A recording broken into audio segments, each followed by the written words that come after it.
problems that you might be interested in. So you're welcome to type in to the chat box if you have a particular problem you'd like to discuss. But what I was thinking about doing was going back a little bit over this descriptive statistics because one of the things that we've done with Excel is we've employed built-in functions to to calculate various descriptive statistics in Excel. And it kind of like disguises what these actual calculations are, for instance, standard deviation, variance, and so on and so forth. So I was thinking I might run through an example, the same material that we use when we actually use the functions, built-in functions, but just to show you how they're calculated.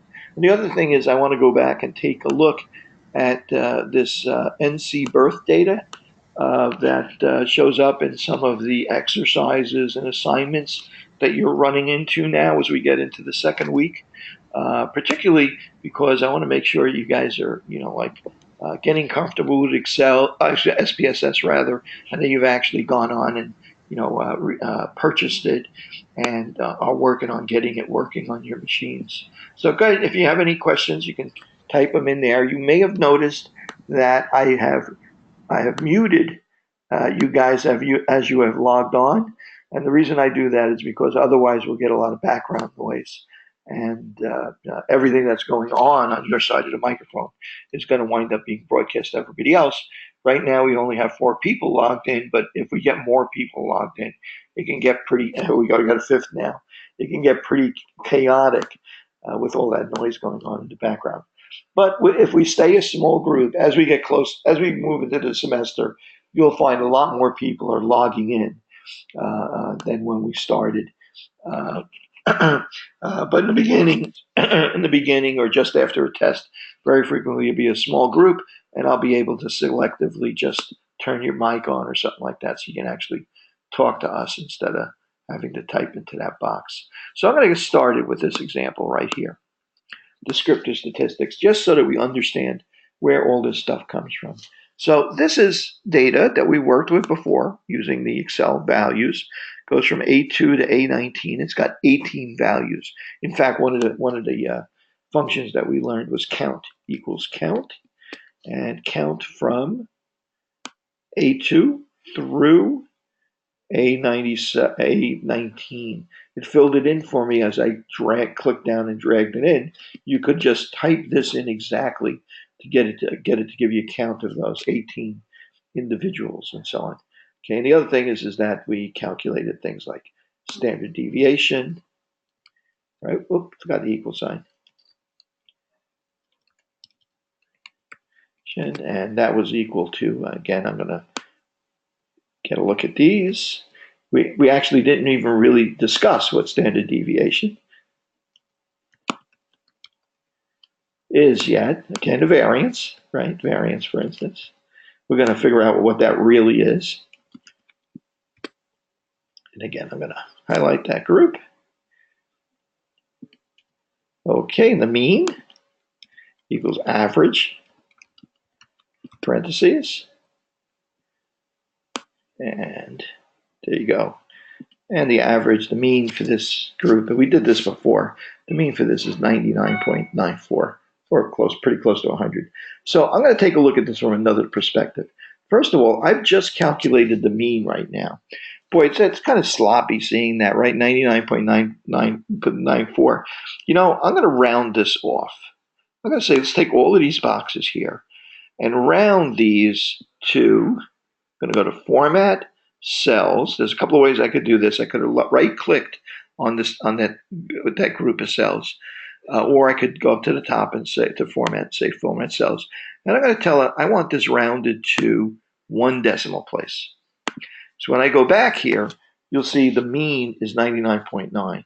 However, if I click in here, you'll see that it's actually this calculation, right? So you may notice that even though I told it to round it to this number, it actually stores the entire calculation, including all of those decimal places.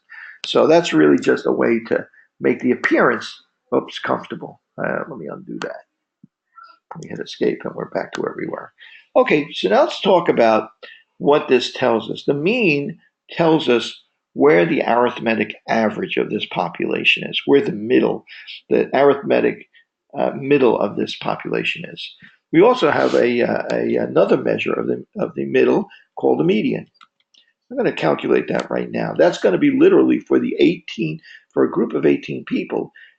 It'd be the same thing as sorting all of these numbers, low to high, and then looking for the middle value. Unfortunately, with an even number of values, 18 values, you have 9 low ones, 9 high ones in the middle, and you don't really have a single number in the middle. So what you would do there is, actually I can even do it.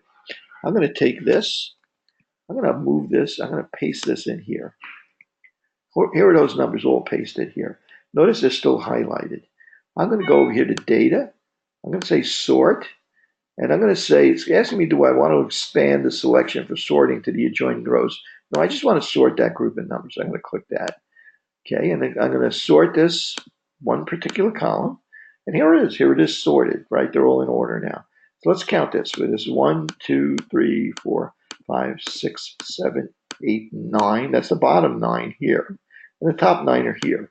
So since there's no middle number, the median is going to be the average of the two middle numbers, 99 and 101. So the median is 99. And in fact, if we had used the function median, we'd wind up getting that. Let's give it a try just to make sure we know that that's true.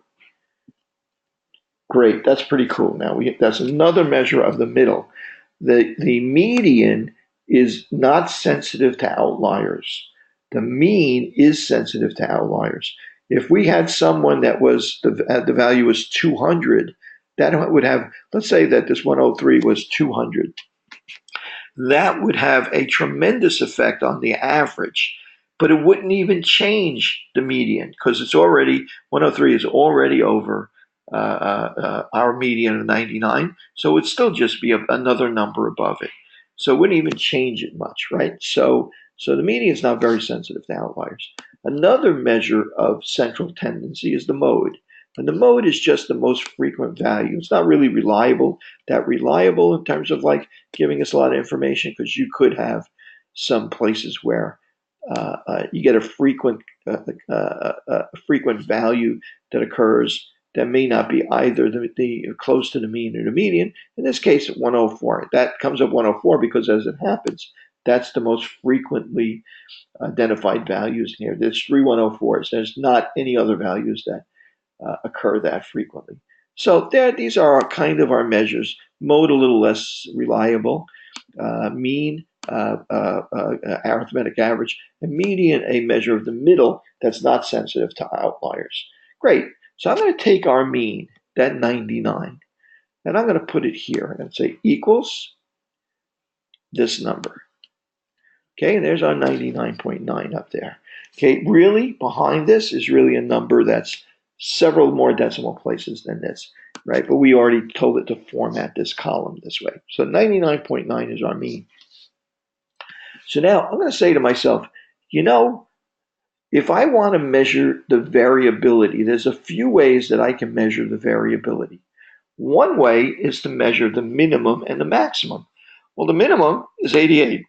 The maximum is 114. Sorting it is an easy enough way to identify the minimum and the maximum. Well, okay, for 88 is our minimum. Okay, and I can actually do this the same way here. Minimum, and highlight all of these. And we get 88, and our maximum, as we would expect, is going to be, again, is going to be 114. The range is the difference between these two. It's going to be 114, our highest number, minus our lowest number. And, minus our lowest number. It's going to be equal to 26 is our range. That's the width of those values, how far those values are apart. I'm going to get to this stuff later on here. So now we've got a number of measures for the middle. We got our first very simple way to describe the variability, the range of values, 88 to 114, right? The minimum to the maximum, okay, and the range. So now are there other ways that we can describe the variability? So we're going to discuss the ways to describe the variability here.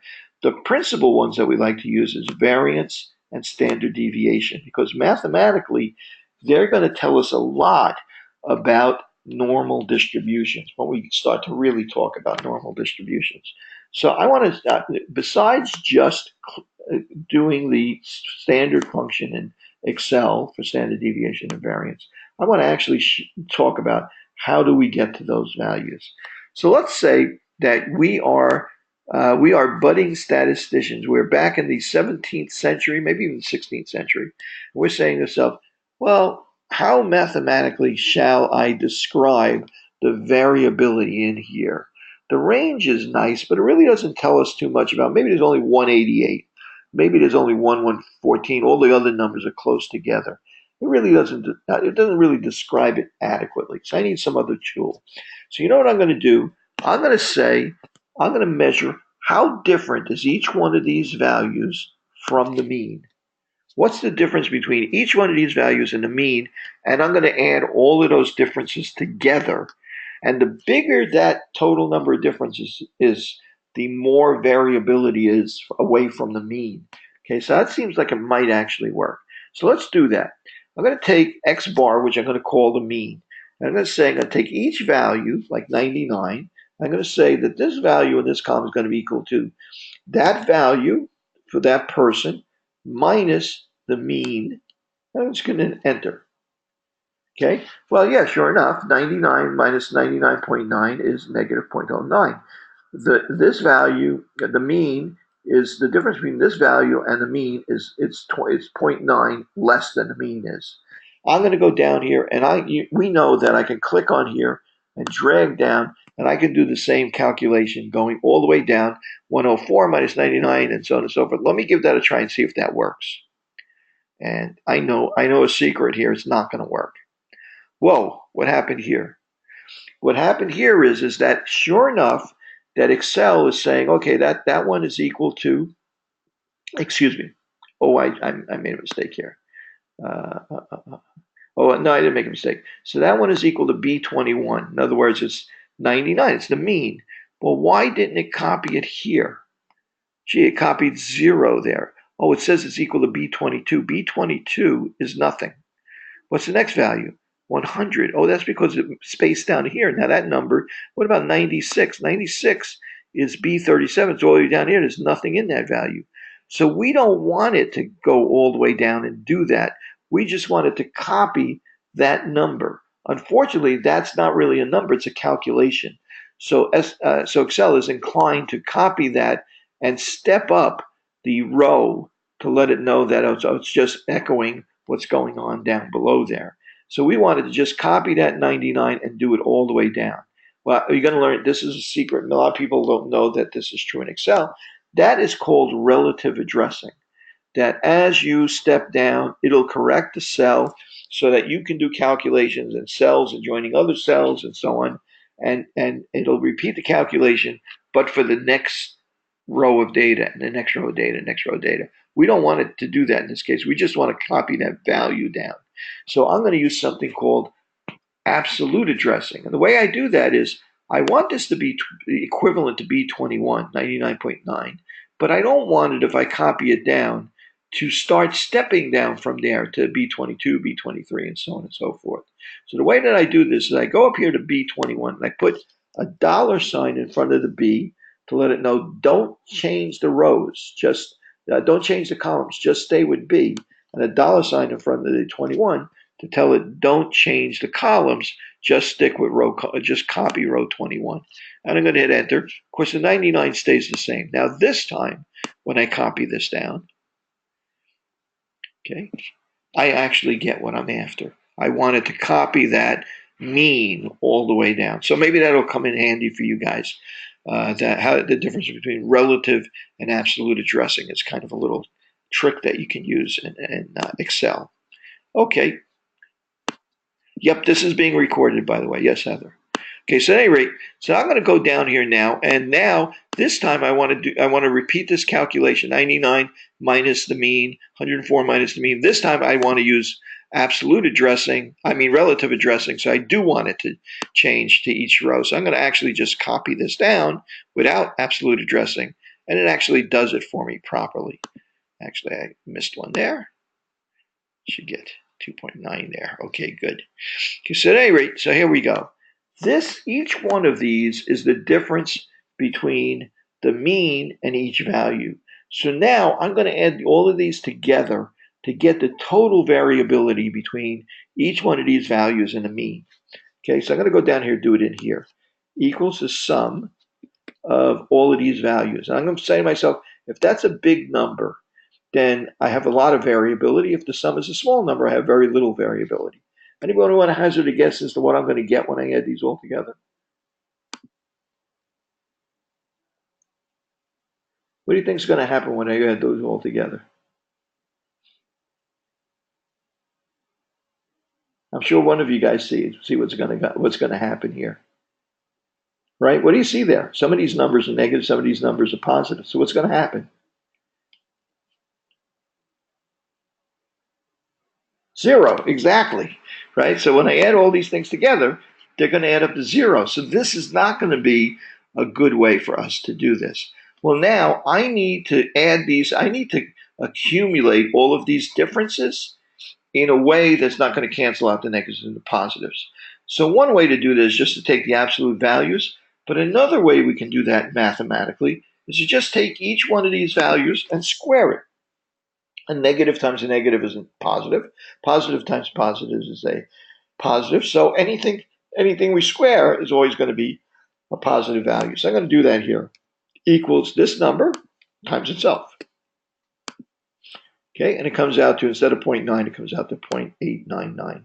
So I'm going to click in here, and I'm going to repeat that for every row that we have here. Okay, there we go. And that's all of these numbers now squared. So this is about 7. Negative 7 is a plus 48. Negative 12 is a plus, negative 11.9 is a plus 142. So now these are all squared. They're all going to be positive numbers. So when I add all these together, take the sum of, sum of all these numbers. Okay, I'm going to go back up here, and I'm going to click in here, and I'm going to drag down. I'm going to take the sum of all of these numbers. Now I'm going to get a positive number, actually a pretty large positive number. So what is this number that I've just created here? There's now make believe that we've actually invented this, right? So what is this number that I've created here? What shall I call it? Well, it's the sum, right? Because it's a sum and they're all added together, of the squares of the differences between the mean and each individual value. So in statistics, we call this the sum of the squares of the differences. Most people just abbreviate the sum of the squares. So that's the sum of the squares. Now, one of the problems we have here is that this number is very large, and the differences are not anywhere near as large. Like a difference of 11 became a difference of almost 120, right? So the differences are exaggerated because we went through that process of squaring. So what I'm going to do now is, well, first of all, I'm going to say to myself, I'm getting a little ahead of myself. What I'm going to do now is I'm going to say, well, let's look at what's the average difference between each one of these values. That's a good way. I think it's a good way, rather than look at that big number. A good way to look at this might be to look at the average value of the differences. So it's going to be equal to the sum of the squares divided by, well, there's 18 values there. Now we're going to do a little bit of trickery here. It turns out that this works better if we divide by 17. Later on, we're going to learn about degrees of freedom and so on and so forth.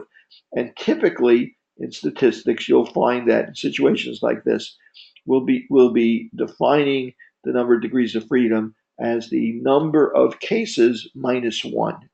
Okay, so in this case, instead of 18, I'm going to divide by 17 to get the average sum of squares. We don't call it the average sum of squares, though. We call it the variance.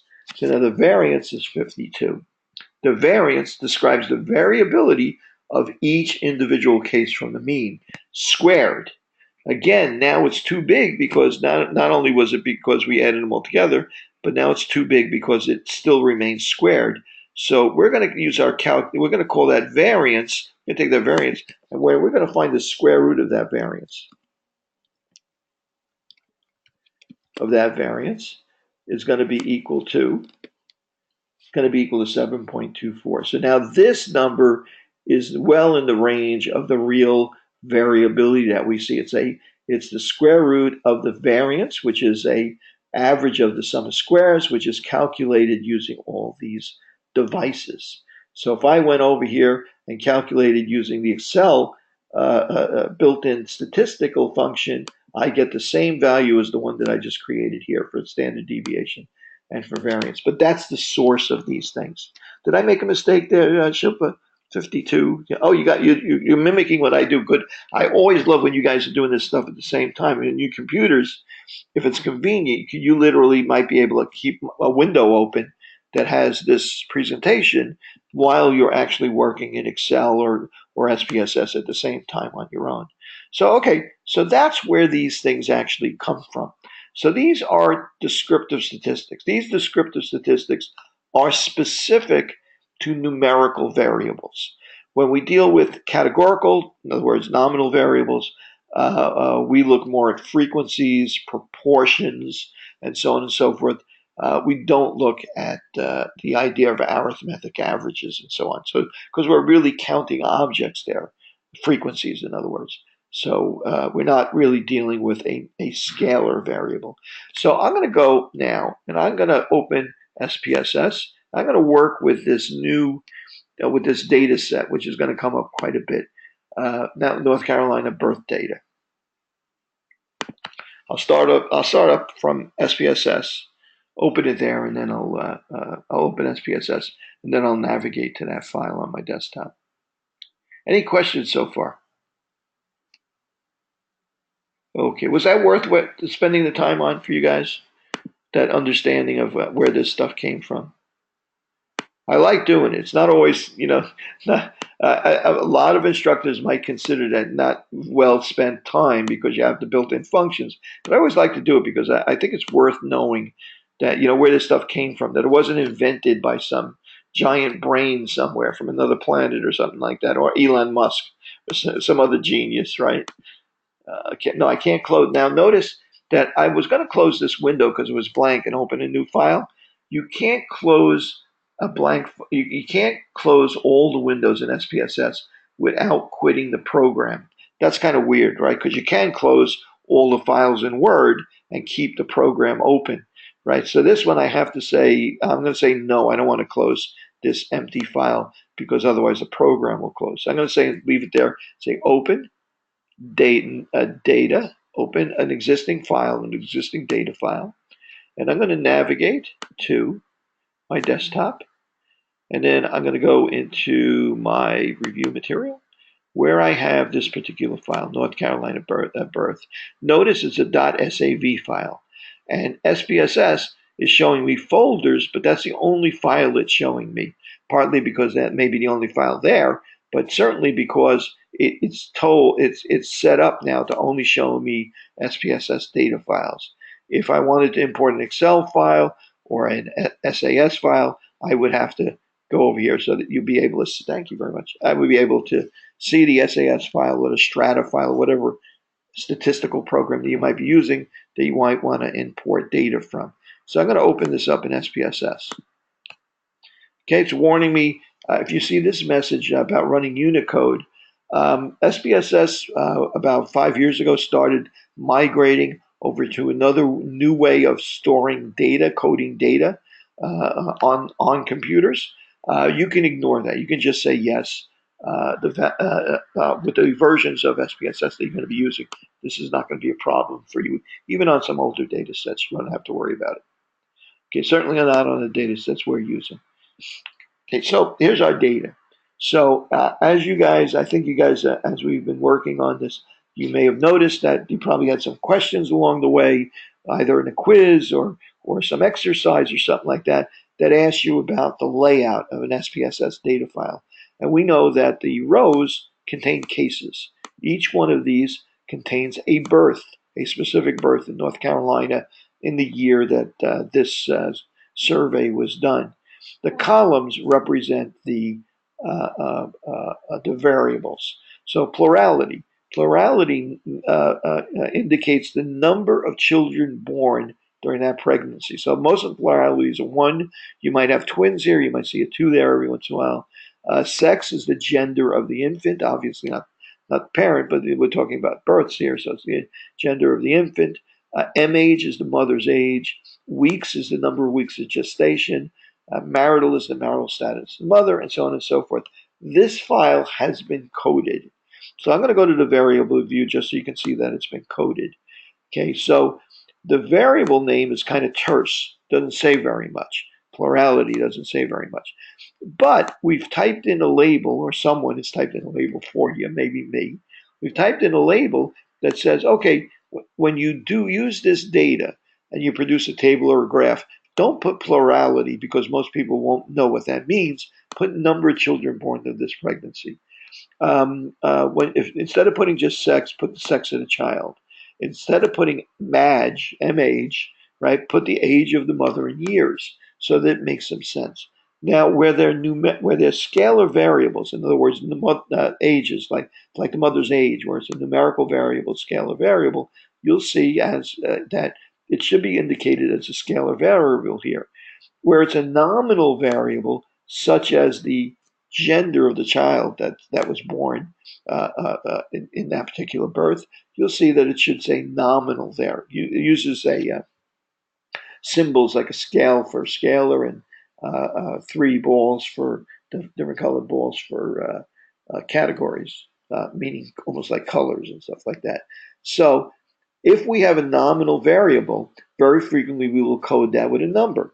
In this case, I can go into values, click here, and I can see that this particular data has been coded so that when you type in 1, you're indicating male. When you type in 2, you're indicating female. So I'm going to go ahead and take a look at this. And again, let's take a look at another marital status. That might be single, divorced, remarried, widowed, so on and so forth. Let's see if they really bother with all this. I'm going to click in this little box to expand it. And all we're concerned about here is married or not married at the time of birth, right? Not any of the other categories. Only two categories there. So now we know what those stand for. So, and you'll see that there are many other nominal variables, categorical variables that we have information for. We have a couple here that are interesting. Let's see. I just want to mention a couple more here. The race of the mother is here, right? I'm going to click on that, and you'll see that there are 8 different choices for actually 9, counting 0, for the race of the mother, right? 9 categories for race of the mother. There's also another variable here called ethnicity mom. That's the ethnicity of the mother. If I click on that, well, that somebody made up that extra variable just so if we wanted to compare Hispanic whites, Hispanic blacks, or others specifically, so that we have a smaller group to work with.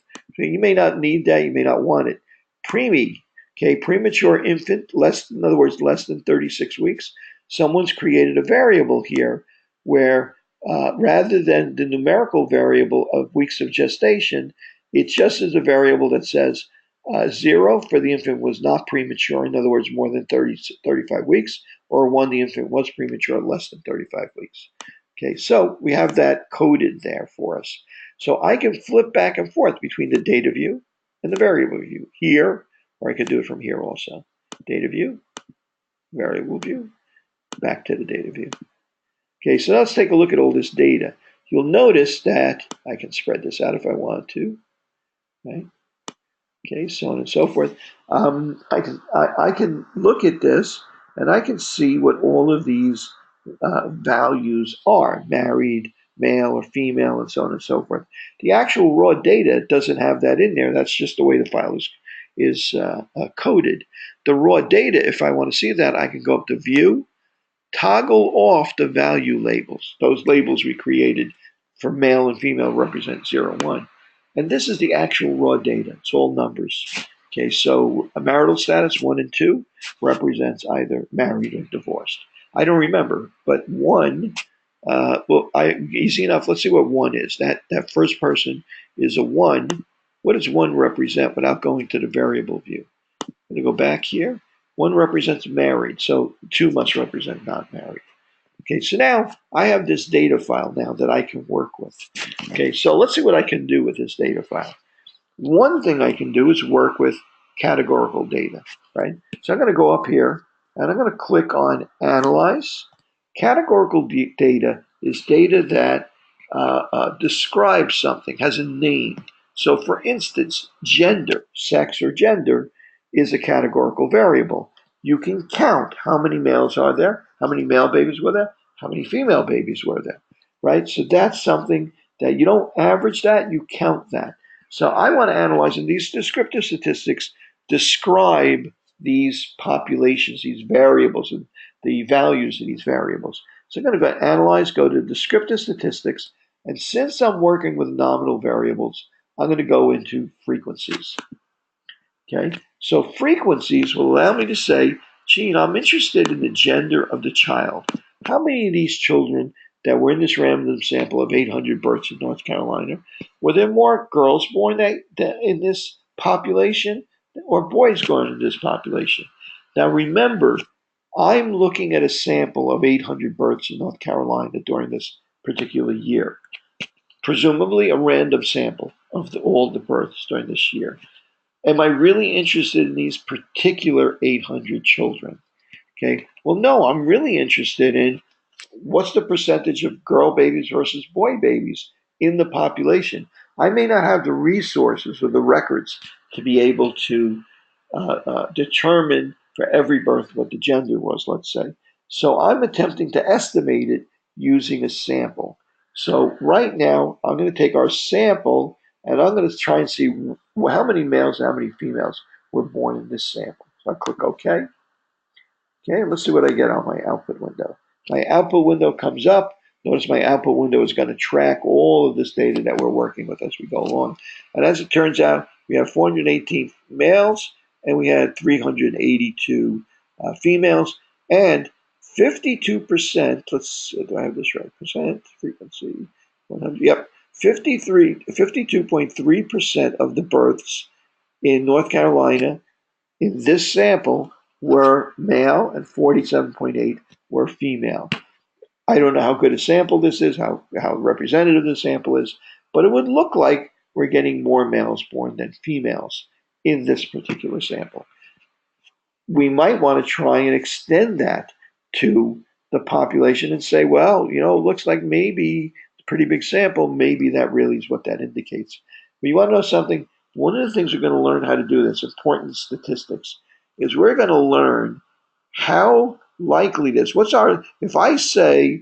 If I want to prove that there's more male babies born in North Carolina than there are female babies, and I'm going to use a sample to do it, I need to be able to quantify what my level of error might be, how likely it is that I might be wrong.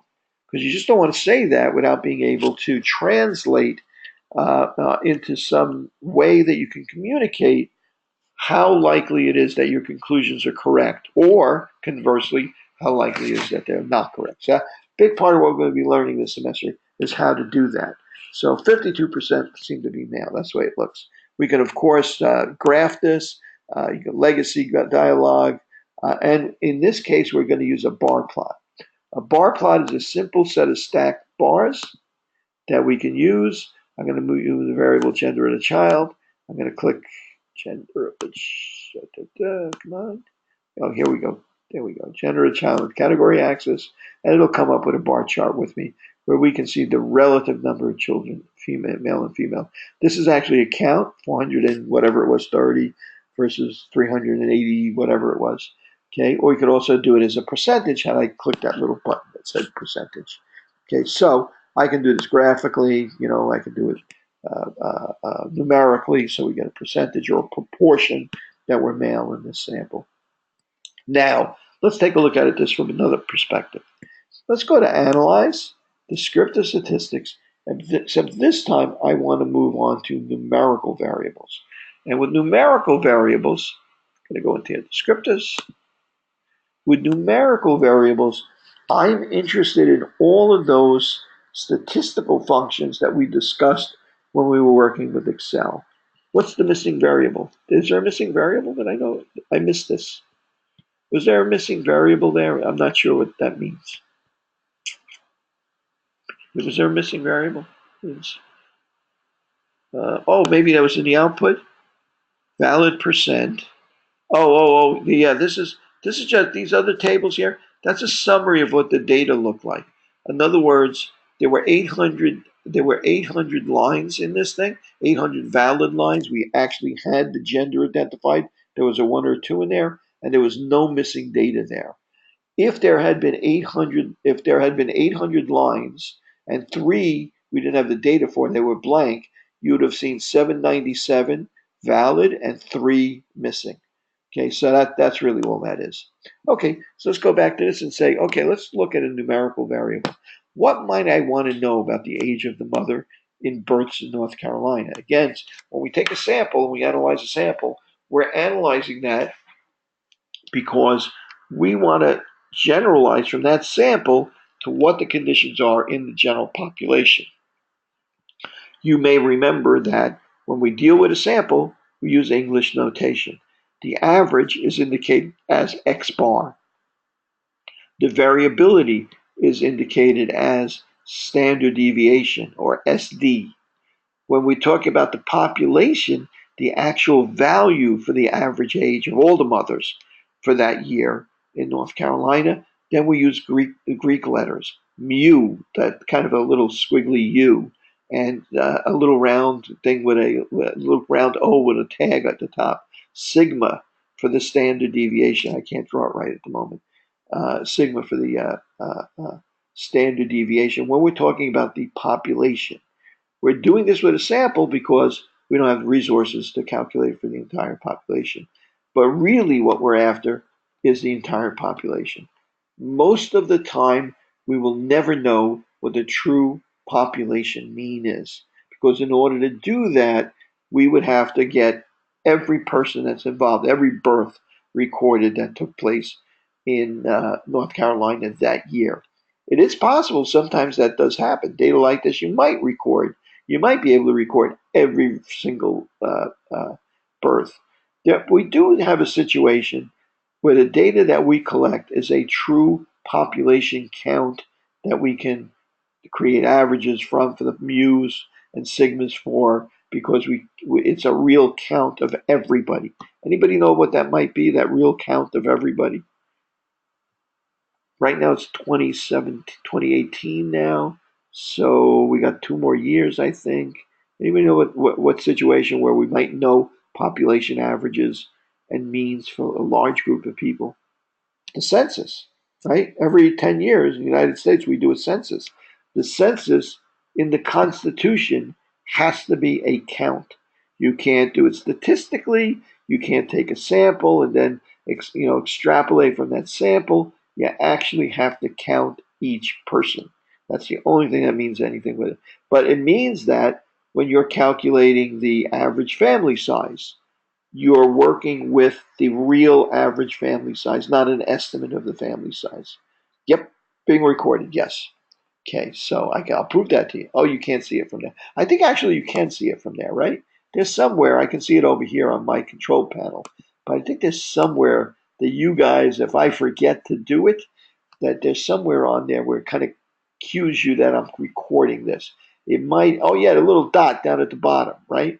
Is there a little dot down there almost at the very bottom of your control panel? Okay, that's right, no problem. If you guys want to join us or leave at any time, you can do it.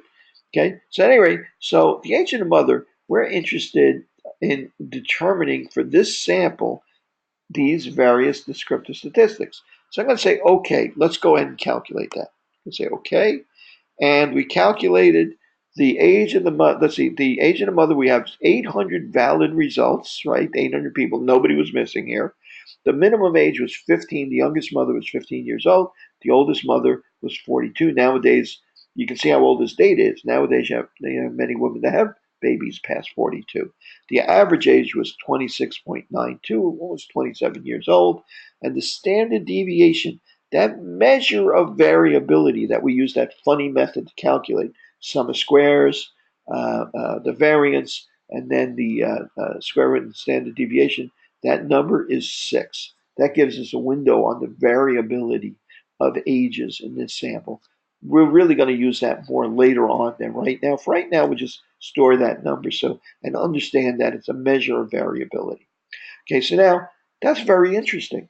But I wonder, do you think if I were to ask you, let's separate mothers that smoked during pregnancy versus mothers that didn't smoke during pregnancy, which of those you think would have an older average age?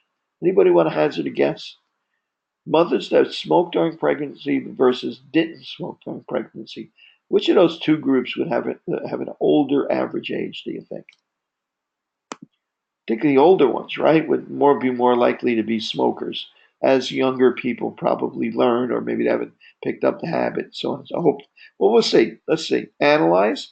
I'm going to go to descriptive statistics. You may have noticed that when I went up to descriptives,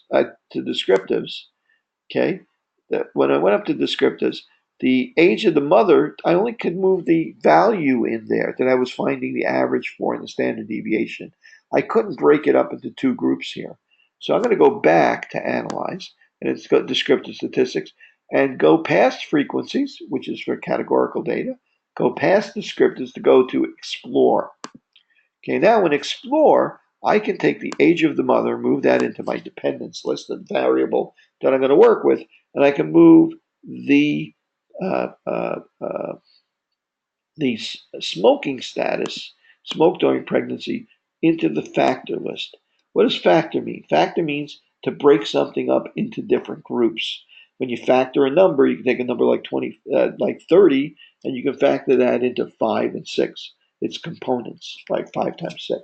In this case, we're going to factor the ages of the mothers into two groups: smokers and non-smokers. So I'm going to click this and do our calculation. Now this time I get many more descriptive statistics numbers. But the one I'm most interested in is the mean. Among mothers who did not smoke during pregnancy, the mean age in this sample was 27 years old. Among mothers who did smoke during pregnancy, the mean age was 25.7. It looks like younger women were more likely to be smokers during pregnancy than older women were. Okay, maybe they're more aware, maybe they're better educated. We don't know. We just know what we found when we did this sample. But this technique allows you now to break this up into groups so you could compare one group to another group. Notice it also calculated the standard deviation for mothers who did not smoke, 6.1, and for mothers who did smoke, 5.9. The variability of the two groups is pretty much the same in terms of the ages, but the means seem to be a bit different. What about the median? 27? The median here is 24. So yeah, again, the mothers who did smoke during pregnancy seem a bit younger. Let's see if I can do that for another analysis. See, analyze, descriptive statistics, explore. So this time, I'm going to take a look at the age of the mother.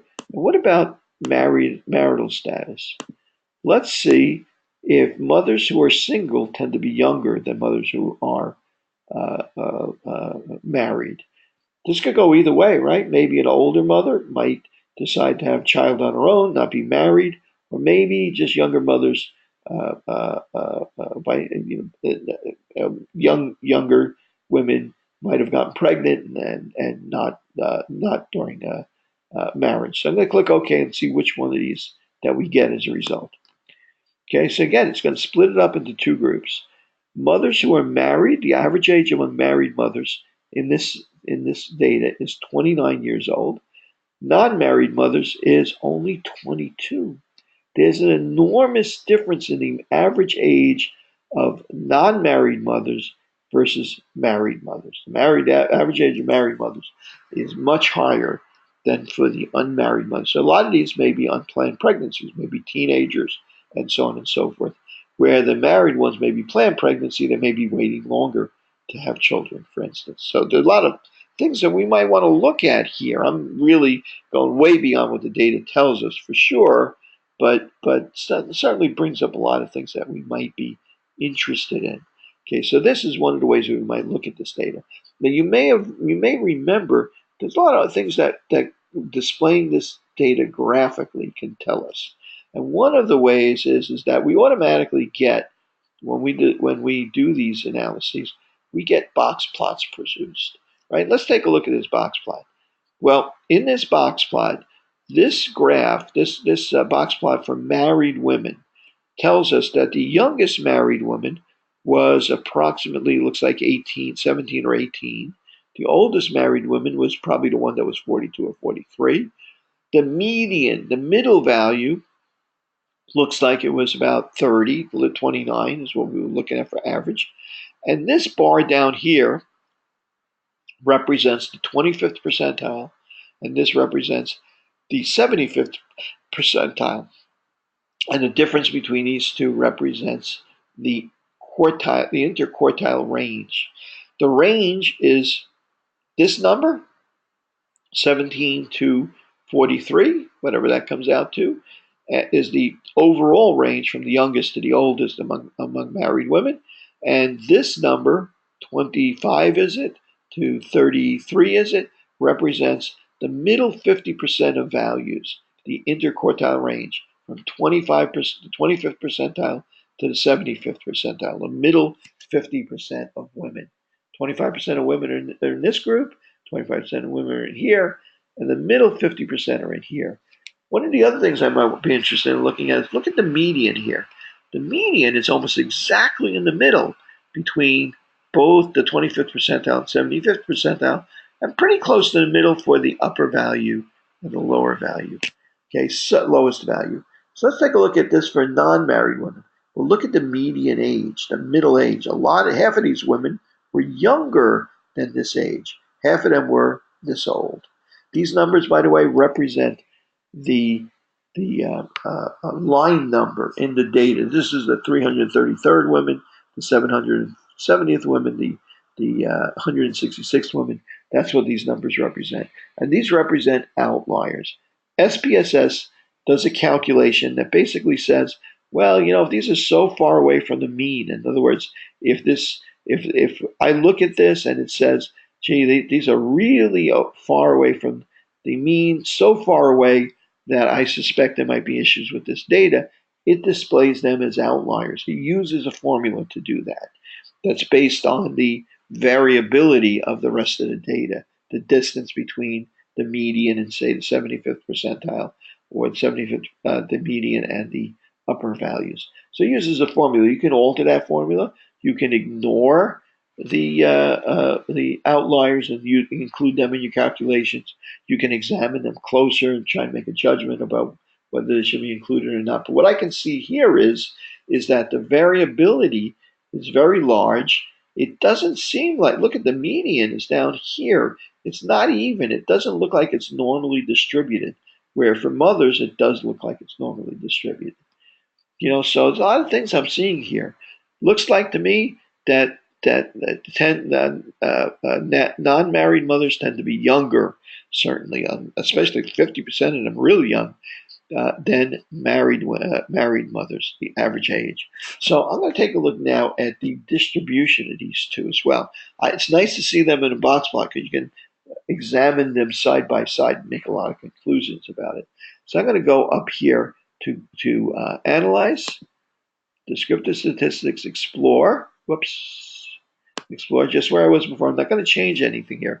Except this time I'm going to go into plots. And I'm going to ask it to calculate histograms for me. Histograms are special forms of box plots.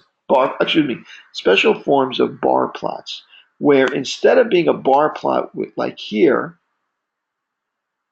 where the graphs are separated, and this just represents the number of males and the number of females, histograms look similar to this, but the heights represent the number of women that are within a range of ages, not just a category, but a range of ages on a scale. Okay, so I'm going to go over here and I'm going to take a look at what this produced when I did that. And here we go. And you can see here that what's happening here is there are about 18 women that are between, I'm going to guess here, between 22 and 24 years old. There are 45 women that are between, it looks like, 26 and 28 years old. So you see these bars, they butt up against each other. Because let's say that a woman is 21 years old, almost 21 years old.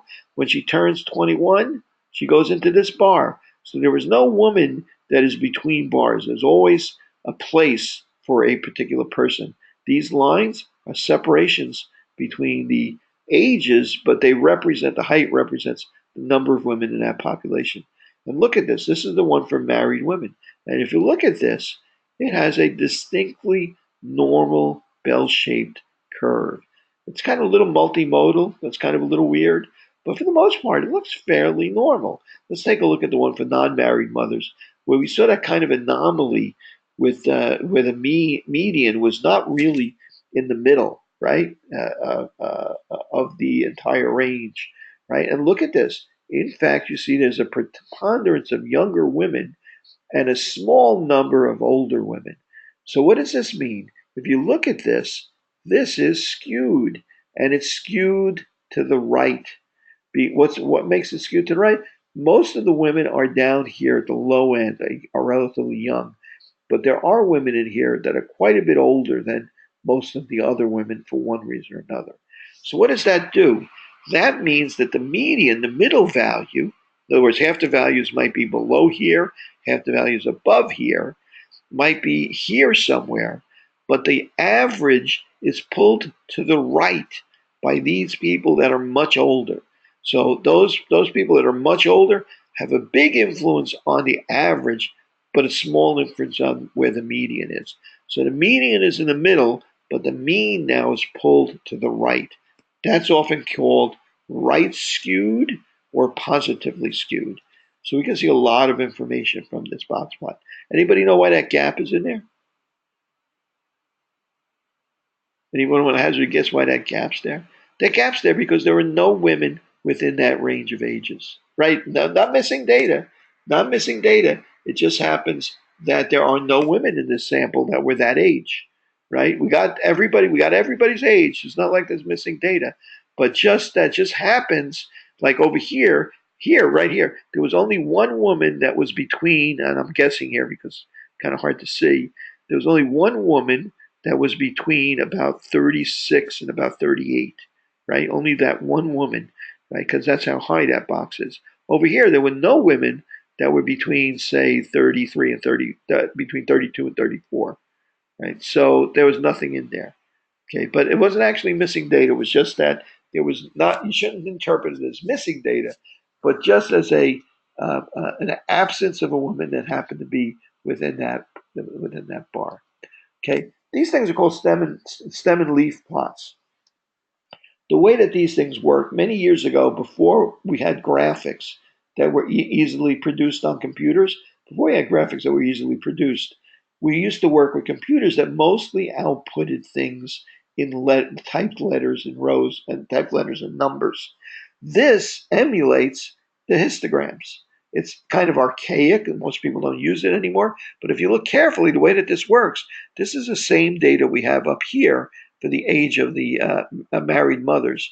If you look here, the way this is displayed is that we have two women that are 17 and second digit 17. First digit, second digit, second digit. So there are two women that were 17. Well, we have 12 women that were in this group here. And what group does that include? That includes an 18-year-old, 18-year-old, 19-year-old, 19-year-old, 19-year-old, 19-year-old, and all these 19-year-olds. How about we got 33 women that were 20 or 21? 46. So you literally build this up using these ASCII characters. Okay. Just so you know, as I said, we even used to do artwork in the old days. ASCII artwork. I'll bet you I can find a little. Let's see, ASCII. ASCII stands for American Society of Characters Information Interchange or something like that. ASCII art. Okay, and people, well, and when these computers are around, you want to display something graphically, you could simulate that using these characters. Let me take a look here, see what we get. Okay, let's see, look at some images. There you go. Okay, here's Che Guevara as ASCII art. If you really blow that up, that's all letters and numbers. And you could literally do all sorts of interesting things with ASCII art. A lot of people used to have ASCII signatures in those days. I don't know if you guys, some of you guys, it's pretty archaic signatures on their email. I misspelled it, but usually that's here you go. It's a frog. Right? Here's Dave Johnson, and so on and so forth. So that's just a little interesting sidelight on old computing habits. But that's why SPSS tends to give you these, still gives you these stem and leaf plots automatically, because this is just simply this chart laid on its side and displayed with letters and numbers rather than having to draw it graphically. Okay, so I'm going to stop there. I'm hoping that you guys are, trying to keep up with the class and having some success, and that you manage to get all of your stuff posted and so on. So I'll be doing these quite frequently, these online sessions in the future. And like I said, this week I really didn't get much feedback in terms of like issues and problems and so on and so forth. Next week, if I get to do another one, I'll post time and so on and so forth. We get to do another one. I'll try and maybe there's most of the homeworks or assignments and things like that are still at a point where they haven't been graded yet.